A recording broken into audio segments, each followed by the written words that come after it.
In today's video, I'm going to teach you how to use find and replace in Microsoft Word. Whether you're looking to streamline your workflow or simply correct a word that's been misspelled throughout your document, the find and replace feature can be an invaluable tool.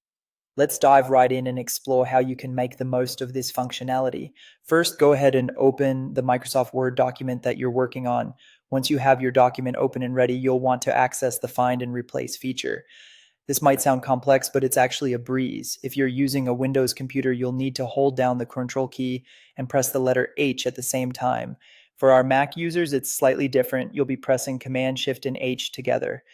Executing this step will bring up the Find and Replace dialog box directly on your screen, making it accessible for the task at hand.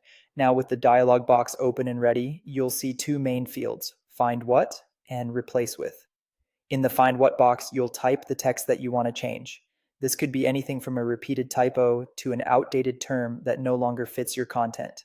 The idea is to accurately enter the word or phrase exactly as it appears in your document, ensuring that Word knows precisely what to look for.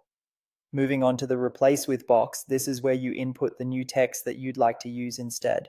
Again, precision is key. Whether you're updating terminology or fixing a glaring mistake, make sure the text you enter here is correct before proceeding. Once you've filled in both fields, you have a couple of options.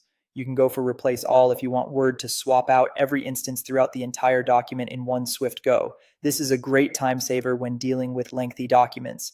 However, if the change is more specific and occurs in only a few spots, consider using the Replace button. This lets you review each occurrence one by one, giving you the flexibility to decide whether or not each specific instance should be changed. It's especially useful if your intended change might not apply universally across the document. After successfully replacing the text, it's a good idea to give your document a quick read through just to make sure everything is as it should be. It's easy to overlook a small detail, and a final check can save future headaches. So there you have it. With just a few clicks and a little attention to detail, Find and Replace in Microsoft Word makes editing your documents quicker and easier. By mastering this tool, you'll not only save time but also enhance the accuracy and professionalism of your work. Happy editing!